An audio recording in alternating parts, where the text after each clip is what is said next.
नमस्कार।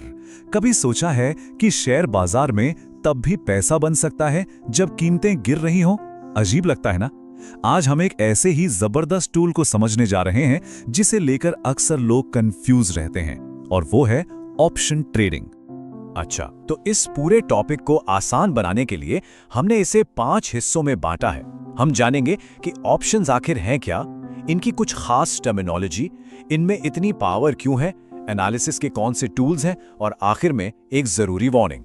तो चलिए एकदम बेसिक से शुरू करते हैं। सबसे पहला और सबसे जरूरी सवाल, अक्सर हम सुनते हैं फाइनेंशियल न्यूज में ऑप्शंस का जिक्र होता है, तो सवाल उठता है कि ये हैं क्या आखिर? क्या ये कोई बहुत ही कॉम्प्लिकेटेड चीज है जो सिर्फ बड़े बड़े प्रोफेशनल्स के लिए है, या फिर इसे एक आम निवेशक भी समझ सकता है? तो देखिए, एक ऑप्शन को समझने का सबसे अच्छा तरीका है इसे एक रिजर्वेशन की तरह सोचना। मतलब इसमें खरीदार को एक तय कीमत पर कोई चीज खरीदने या बेचने का हक मिलता है, लेकिन उस पर कोई जिम्मेदारी या मजबूरी नहीं होती। ये सिर्फ एक चॉइस है, कोई कमिटमेंट नहीं। और यहीं से दो तरह के ऑप्शन सामने आते हैं। पहला है कॉल ऑप्शन। ये उन लोगों के लिए है जो बाजार को लेकर पॉजिटिव हैं, मतलब जिन्हें लगता है कि कीमत ऊपर जाएगी। और दूसरा है पुट ऑप्शन।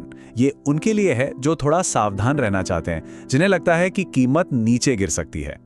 ठीक है, तो अब जब बेसिक आइडिया क्लियर हो गया है तो थोड़ा और अंदर चलते हैं। देखिए कैसे काम करते हैं, ये समझने के लिए हमें इसकी भाषा सीखनी होगी। कुछ जरूरी शब्द हैं। ये 3 शब्द किसी भी ऑप्शन कॉन्ट्रैक्ट का बेस है, उसकी बुनियाद। सबसे पहले है स्ट्राइक प्राइस। ये वो पहले से तय की गई कीमत है जिस पर सौदा हो सकता है। फिर आता है प्रीमियम। ये वो कीमत है जो ऑप्शन खरीदने के लिए चुकानी पड़ती है, एक तरह से कॉन्ट्रैक्ट की फीस समझ लीजिए। और आखिर में है एक्सपायरेशन डेट या समाप्ति तिथि, मतलब वो आखिरी दिन जब तक उस ऑप्शन का इस्तेमाल किया जा सकता है। लेकिन एक बहुत बड़ा सवाल यहाँ ये उठता है कि कोई सीधे सीधे स्टॉक खरीदने के बजाय भला ऑप्शंस का इस्तेमाल क्यों करें? देखिए, ऑप्शंस इन्वेस्टर्स के लिए एक स्विस आर्मी नाइफ जैसे होते हैं, कई काम एक साथ। सबसे बड़ी बात है लेवरेज। इसका मतलब है कि कम पैसे लगाकर भी एक बड़े इन्वेस्टमेंट को कंट्रोल करने की ताकत मिलती है। इसके अलावा इनसे इनकम भी जनरेट की जा सकती है। अपने पोर्टफोलियो को बाजार की गिरावट से बचाया जा सकता है, मतलब हेजिंग की जा सकती है। और बाजार को लेकर अपने व्यू के हिसाब से काम करने की पूरी फ्लेक्सिबिलिटी मिलती है, चाहे वो तेजी का हो या मंदी का। तो ठीक है, ऑप्शंस पावरफुल हैं, लेकिन सही फैसला कैसे लिया जाए?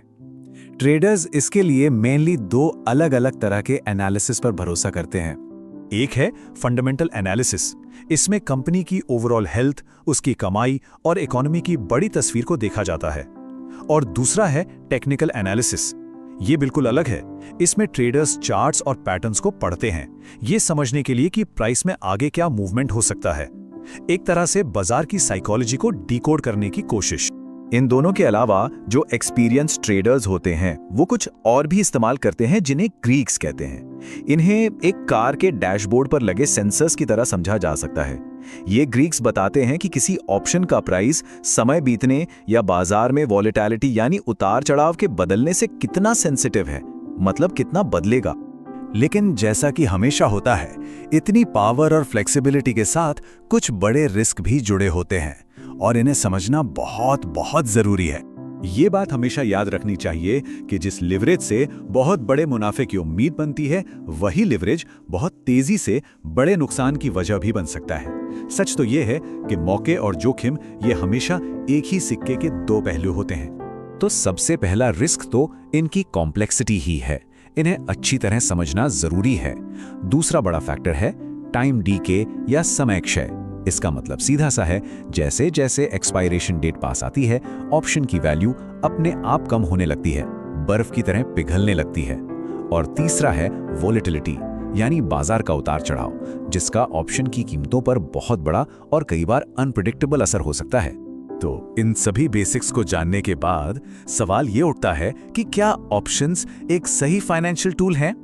इन बुनियादी बातों को समझना ही पहला कदम है, ये फैसला करने के लिए कि ये दिलचस्प और साथ ही चुनौतीपूर्ण इंस्ट्रूमेंट किसी के अपने इन्वेस्टमेंट गोल्स और रिस्क लेने की क्षमता के साथ फिट बैठता है या